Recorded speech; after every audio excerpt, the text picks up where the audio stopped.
ماں کی میت کو ڈیپ فریزر میں ڈال دیں، جب ہمارے گھر میں شادی ختم ہو جائے گی تو ہم آپ سے میت لے جائیں گے۔ انڈیا کی ریاست اتر پردیش کے شہر جون پور میں یہ واقعہ پیش آیا ہے کہ کچھ نوجوان ہیں، ان کی والدہ اولڈ ایج ہوم میں وفات پا جاتی ہیں، تو اولڈ ایج ہاؤس والے جب بچوں سے رابطہ کرتے ہیں کہ آپ کی ماں اس دنیا سے چل بسی ہیں تو آئیں آپ آخری رسومات کریں اور اپنی ماں کی میت کو یہاں سے لے جائیں، تو بیٹے آگے سے جواب کیا دیتے ہیں کہ ہمارے گھر میں شادی چل رہی ہے، اب شادی کا ماحول ہے، کہیں خراب نہ ہو جائے، آپ یوں کریں کہ والدہ کی جو میت ہے وہ ڈیپ فریزر میں ڈال دیں،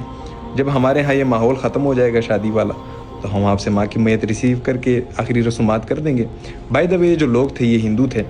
لیکن یہاں دیکھیں کسی بھی مذہب میں میرا خیال ہے اس چیز کی اجازت نہیں ہے کہ آپ والدین کے ساتھ برا سلوک کریں۔ اب دیکھیں اسلام میں والدین کی کیا قدر ہے۔ میں آپ کو اپنا ایک چھوٹا سا واقعہ بتاتا ہوں کہ میں جب مدینہ گیا تو میں مسجد قباء نکل گیا دوستوں کے ساتھ، اور اس شوق سے میں نکل گیا کہ چلے جو عمرے میں نے کیے سو کیے، لیکن وہ قبول ہوئے ہیں یا نہیں ہوئے میرے پاس کوئی سرٹیفکیٹ نہیں تھا، مجھے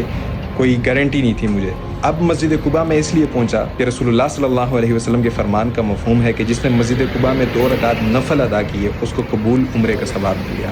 اب یہ جو قبول عمرے کا ثواب ہے نا، تو میں اس لالچ سے گیا کہ دیکھو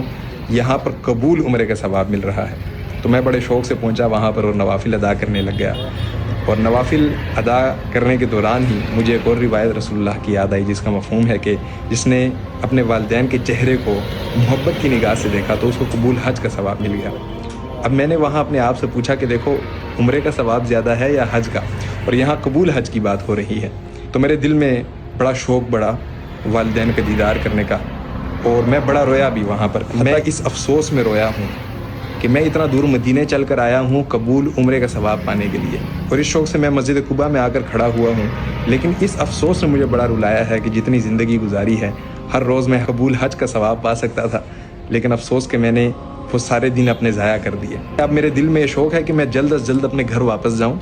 اور اپنے والدین کے چہرے کا جی بھر کے میں دیدار کروں اور روز میں دیدار کروں تاکہ مجھے قبول حج کا ثواب ملتا رہے۔ اور ایسا ہی ہوا الحمدللہ، جب سے میں واپس آیا ہوں کوئی دن میرا خالی نہیں گیا کہ میں نے والدین کے چہرے کی زیارت نہ کی ہو، میں نے والدین کو محبت سے نہ دیکھا ہو، میں نے والدین کے لیے دعا نہ کی ہو۔ ایسا دن میں فلی کانفیڈنٹ ہوں کہ میرا کوئی دن اس سے خالی نہیں گیا کہ میں نے والدین کے لیے دعا نہ کی ہو۔ تو الحمدللہ جو حدیث مجھے وہاں مسجد قباء میں سمجھ آئی ہے وہ شاید یہاں پڑھنے میں مجھے اس طرح سمجھ نہیں تھی ہے۔ تو اللہ تعالیٰ ہمیں اپنے والدین کا قدر کرنے والا بنائے، اور خدا را کسی کے ذہن میں اگر یہ سوچ کہیں سے بھی آ رہی ہے کہ ہم والدین کو اولڈ ایج ہاؤس میں بھیج دیں گے تو یقین جانے آج ایک رسی لٹکائیں گھر میں اور اپنے آپ کو پھانسی دے دیں، یہ زیادہ بہتر رہے گا اس سے کہ آپ والدین کو اولڈ ایج ہاؤس بھیج دیں۔ وما علینا الا البلاغ۔ السلام علیکم۔